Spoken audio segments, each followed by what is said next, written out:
Guys 2 ദിവസമായിട്ട് guys video ഇടുന്നില്ല കേട്ടോ. കാര്യം എന്താ വെച്ചാൽ കുറച്ച് തിരക്കൊക്കെ കാരണം കൊണ്ടാണ് കേട്ടോ ഗൈസ്. ഒരു കത്തിയുടെ ഒരു വിഷയം ബഗ് എന്ന് പറയുമ്പോൾ കത്തി വെച്ചിട്ട് ഇങ്ങനെയൊന്നും ആദ്യമായിട്ട് കേട്ടോ ഗൈസ് കിട്ടണത്. പറയുമ്പം കത്തി നമ്മൾ യൂസ് ചെയ്തിട്ട് എരുമിയുടെ വേണ്ടി ചാവേണ്ട ഒരു അവസ്ഥ വന്നു കേട്ടോ ഗൈസ്. അതിന് മുമ്പേ നമ്മുടെ ഇവൻറ്റിൽ ഇപ്പോൾ ഒരു അപ്പാർട്സിലുണ്ടല്ലോ തൊട്ട് ഫ്രണ്ട് ഒരു ഡുവോ ടീം ഉണ്ട് ഗൈസ്. അവന്മാരൊന്ന് ക്ലച്ച് ചെയ്യാൻ പോകാട്ടോ, അതൊന്ന് കണ്ടിട്ട് കേട്ടോ. അവന്മാരുടെ തൊട്ട് താഴെ ഉണ്ടായതുകൊണ്ട് ഞാൻ അവിടെ കുറച്ച് നേരം ഹോൾഡ് ചെയ്യട്ടോ ഗൈസ്. പാരച്യൂട്ടിൻ്റെ സൗണ്ട് കേൾക്കുമ്പോൾ മേലോട്ട് എന്തായാലും അവന്മാർ ഓടിക്കയറി വരുമല്ലോ. അപ്പം തന്നെ ഞാൻ കത്തിയുടെ എബിലിറ്റി യൂസ് ചെയ്ത് നേരെ ഞാൻ അവന്മാരെ പുഷ് ചെയ്യാൻ പോട്ടോ ഗൈസ്.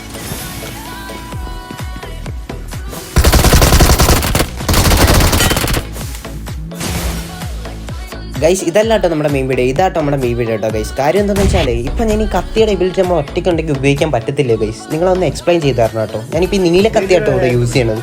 നീലക്കത്തിയുടെ എബിലിറ്റി യൂസ് ചെയ്തിട്ട് ഇപ്പോൾ ഒരു ഷോട്ട് ഗൺ പ്ലെയറിനെ ഞാൻ അടിച്ച് അവൻ ഡയറക്റ്റ് ചെയ്യാൻ ഡെത്താവും കേട്ടോ ഗൈസ്. ഒന്നും തിരിച്ച് വലിയ ഒന്നും ചെയ്യുന്നില്ല കേട്ടോ ഗൈസ്. അത് ബഗ്ഗോ എന്തോ ഇഷ്യൂ ആണെന്ന് എനിക്ക് ഇതുവരെയായിട്ട് മനസ്സിലായി. നിങ്ങൾ കമൻറ്റ് സെക്ഷനിൽ വന്നൊന്ന് പറയാം കേട്ടോ ഗൈസ്. എൻ്റെ മഞ്ഞ പവർ കണ്ടോ ഇതുവരെയായിട്ട് എൻ്റെ ആയിട്ടില്ല. അതുകൊണ്ട് എങ്ങനെ ചത്തയെന്ന് എനിക്ക് ഇതുവരെയായിട്ട് മനസ്സിലായില്ല കേട്ടോ ഗൈസ്.